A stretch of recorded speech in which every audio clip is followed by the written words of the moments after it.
Herkese merhabalar. Kanalıma ve videoma hoş geldiniz. Bugün sizlerle zeytinyağlı enginar yapacağız. Dilerseniz nasıl yapıldığına başlayalım.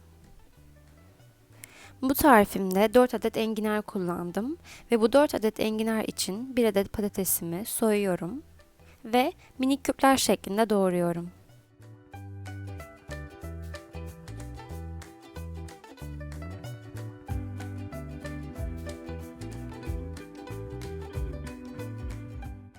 Ardından 1 adet havucumu da yine aynı şekilde minik küpler şeklinde doğruyorum. Doğramış olduğum patates ve havucumu bir tencerenin içerisine alıyorum. İçerisine 2 su bardağı su ekliyorum ve ocakta bir 5-6 dakika pişiriyorum. 5-6 dakika pişirdikten sonra 1 su bardağı bezelyemi içine ekliyorum ve bezelyeler yumuşayana kadar pişiriyorum. Üzerine 1 çay kaşığı da tuz ekliyorum. Daha sonrasında 1,5-2 adet soğanımı çok ince olmayacak şekilde orta kalınlıkta doğruyorum.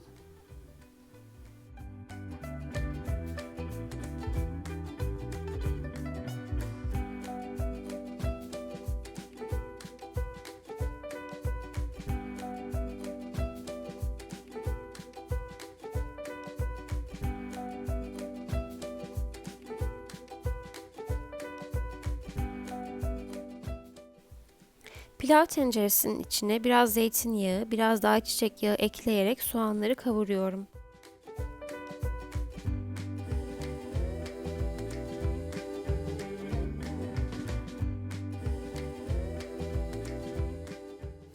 Soğanlarım kavrulduktan sonra ayrı bir tencerede pişirmiş olduğum garnitürümü de soğanlarımın içerisine ekliyorum ve birkaç dakika birlikte kavuruyorum.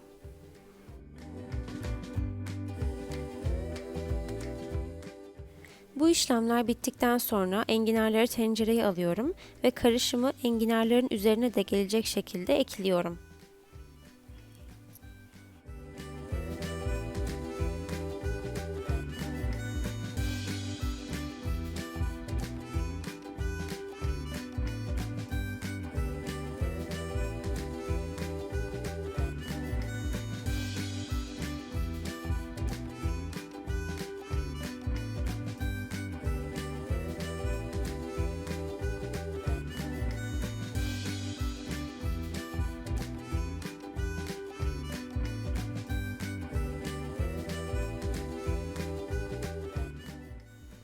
Şimdi ise en önemli kısım olan içine ekleyeceğim su karışımını hazırlıyorum.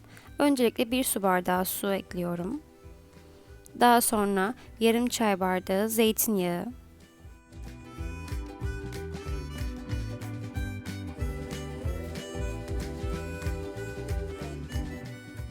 1,5 çay kaşığı tuz, 1 çay kaşığı şeker ve 1 adet limonumu da karışımın içerisine sıkıyorum.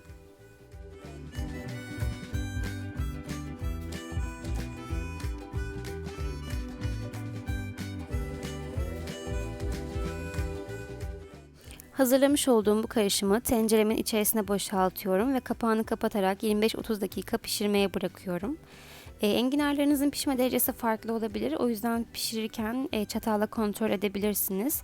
Enginarlar pişmekten dağılmayacak, yani biraz diri kalması gerekiyor. Önemli nokta bu. O yüzden çok fazla pişirmeyin. Benim tarifim bu kadardı. Videomu beğendiyseniz beğen tuşuna basmayı ve kanalıma abone olmayı unutmayın. Eğer bu tarifi yapacaksanız şimdiden afiyet olsun. Sağlıcakla kalın.